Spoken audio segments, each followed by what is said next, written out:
Hey guys, welcome back to the channel. Today we've got an amazing story to share about our adventure on the Sagano Romantic Train ride in Kyoto. So here's the deal. 3 of us decided to take the Scenic train ride in Kyoto. We showed up at Kameoka station around noon, thinking we'd easily get tickets. But unfortunately, all of the tickets were sold out until 3 PM. And we thought that was a little too late for us, so we're pretty bummed out. But then the unbelievable happened. This kind stranger comes up to us and says he has exactly 3 spare tickets because his friends got stuck in Osaka. Can you believe our luck? And he didn't even want any money for the tickets, but of course we paid him at the end because, how could we not? He was a total lifesaver. Thanks to this kind-hearted stranger, we experienced one of the most breathtaking train rides ever. Throughout the journey, you follow along the Hozugawa, which is the river, and cross through the mountains. There are plenty of beautiful sights along the way, like the sakura trees, the river, and even some traditional bathhouses.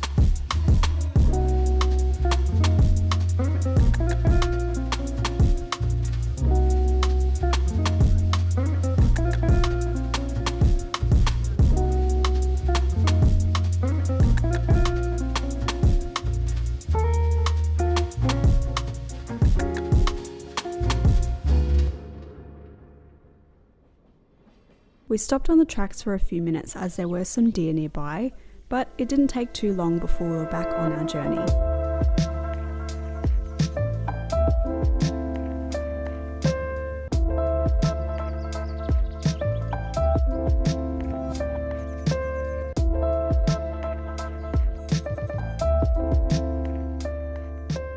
Now, we got off at Saga Toroko station, but there are other stops that you can get off along the way if you so choose. At Saga Toroko station, they had this awesome museum with historical locomotives, including an old steam engine and a large-scale railway diorama featuring famous sites of Kyoto. Now, it was too nice of a day just to go home there, so the 3 of us jumped on a train and headed to Kennin-ji. Located at the end of Hanamikoji Street in the Gion district, Kennin-ji is a sprawling temple complex. It has a variety of halls, gates, and several smaller buildings. While much of the temple is freely accessible, we paid 600 yen for our tickets to enter the central area. And let me tell you, it was totally worth it. We couldn't wait to explore the interiors. The main buildings are architectural wonders, and the gardens range from intricate gravel designs to plush moss beds. The interior doors were adorned with incredible dragon paintings. It was absolutely mesmerizing. There is a gilded folding screen adorned with one of the most famous images of the wind and thunder gods. But what really took our breath away were the twin dragons painted right on the ceiling of the Dharma Hall. The detail was just unbelievable.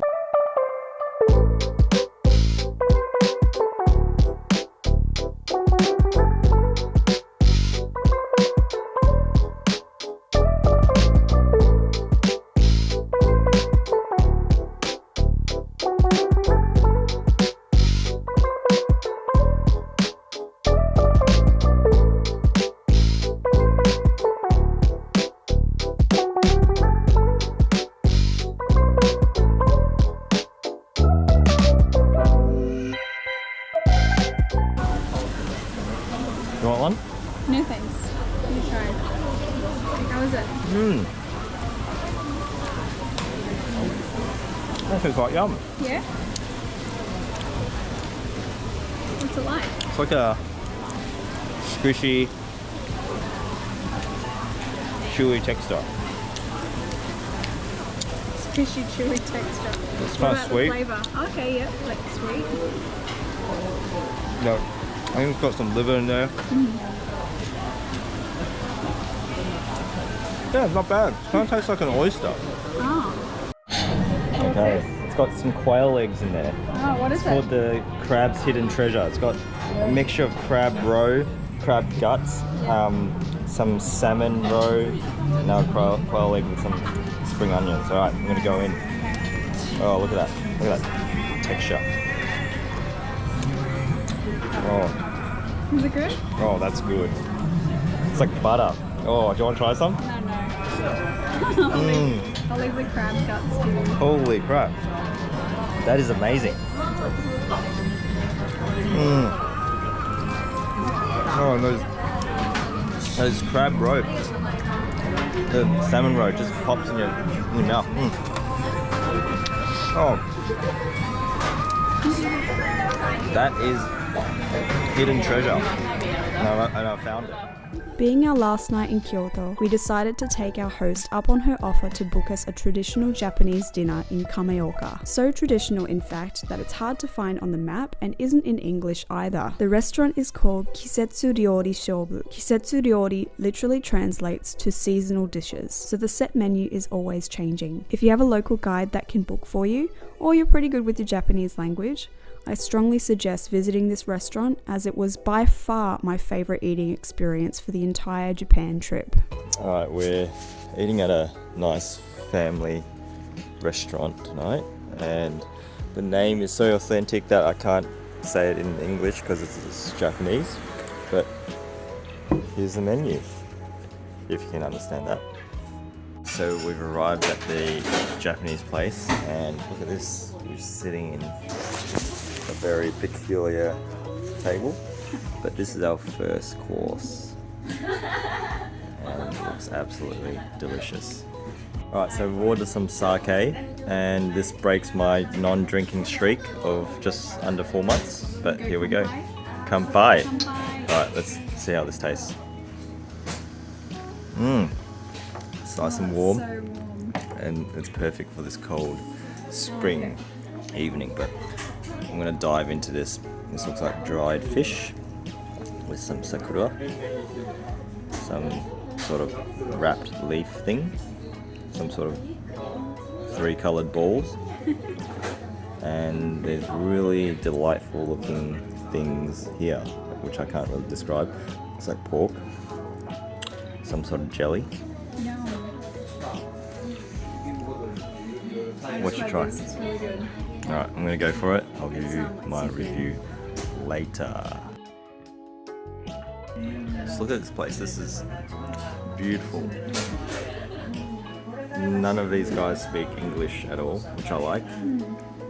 Authentic experience. Alright. Japanese grandma has given us the next course. Look at that. That is divine. I don't know what it is. It's like some vegetable soup. Alright, that was absolutely incredible. I'm going to rate that 10 out of 10. The best soup I've had in years, I'd say.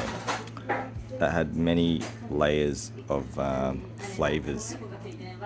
It had this tree branch thing, can't really describe it, but it popped with flavour, and it kind of gave you a numbing feeling, kind of like Sichuan peppers. But then it had this egg cake, and it was absolutely fragrant. It's like a really fragrant sponge cake in a soup. My God. I'm just fighting my strength to see what's up next. Oh, because this is going to be a 12 out of 10 meal. So we have a platter of sashimi. Look at that. I don't know what one of these are, but this is tuna toro, the fattiest part of the tuna, and that just looks absolutely enticing. Got some squid, got some other fishes, little condiments, but we're gonna go right in and give you a rating out of 10. Alright, so we've absolutely demolished this plate, but this was some of the freshest sashimi of all time. Man, the flavors, you wouldn't think that just raw fish can be so flavoursome, but I reckon they caught this about a couple of hours ago, and it is just, whoa, I'm in heaven, it's psychedelic. So Japanese grandma has brought us out a butane stove. Let's see what surprises we're in for in a few minutes. Right, so we've received a bowl of raw ingredients. Looks like squid, some seaweed. And this is what happens when you put the seaweed in. Well, first I've got to chuck it in. It changes colour. Oh, it goes green. Yeah. Cool. Yeah, we've got also some squid. Yeah. Grab the squid. Look at that. Chuck him in.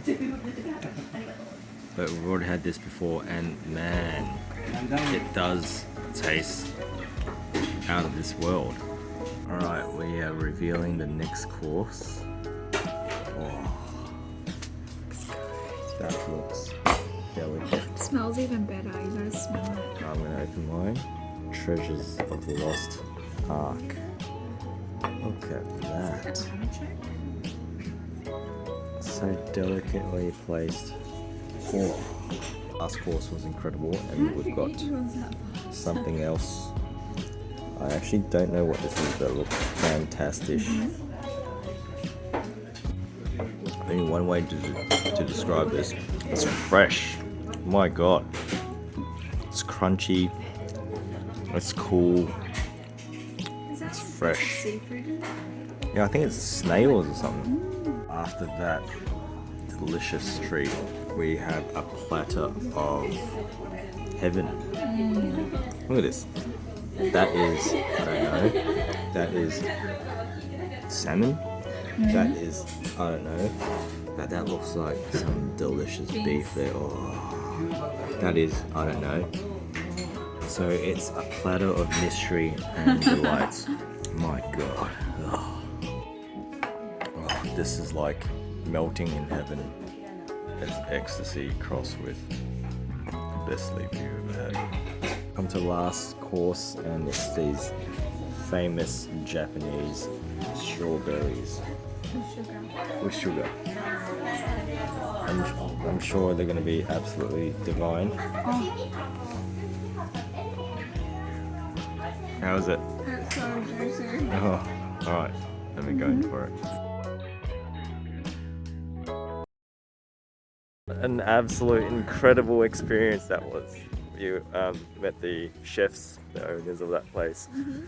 Had a nice Japanese conversation, which I did not partake in. I had no idea what was going on, but I knew it was just good vibes. And my god, they just did everything for us in terms of hospitality.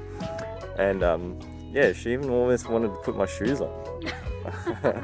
But they just came out after the meal to just send us home. Yep. But holy crap, never had that experience. And now I know what Mark Weeds feels like. Oh my god, that was such a good experience. Oh man, I don't think we can top that dining experience at all. Way. Like, I don't think it's possible to top that dining experience. Whoa, I'm just taken back, to be honest. I don't even know where I'm going. I'm like waddling. Holy crap, like, I just can't describe that kind of hospitality. Like, yeah, that was amazing. It was like your grandma, like. Yeah, your grandma cooking for you. Yeah, it's pretty much like your grandma cooking for you. Yeah. Oh my god. Jeez. And you can't get this experience in the main parts of Kyoto. 1, it's gonna be booked out. 2, it's gonna be a line. Yep. 3, you're paying triple the price. Yeah, that was 110,000 yen, which equals to 120 Australian dollars. Oh my god, that's nothing. And if you did that in Australia... You mean 11,000 yen? Yep, 11,000. Yeah. 110. Yeah, 11,000. Korean dollars. Yep. But you will get that in Australia for maybe $500. Yeah, you don't even get to meet the chefs. Yep. God damn.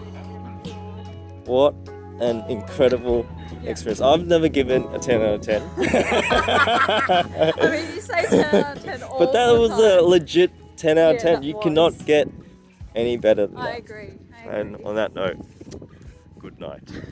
Alright, that wraps up our incredible adventure today. If you ever find yourself in Kyoto, definitely check out the Sagano Romantic Train ride. Just maybe book your tickets in advance, but huge shout out to the kind stranger that made our day. You are the real MVP. And guys, if you are ever visiting Kyoto, try to come out to Kameoka. It's a quiet town with friendly locals, breathtaking scenery, and amazing traditional food. If you enjoyed this video, make sure to give it a thumbs up and don't forget to subscribe for more awesome adventures. I'll see you in the next one.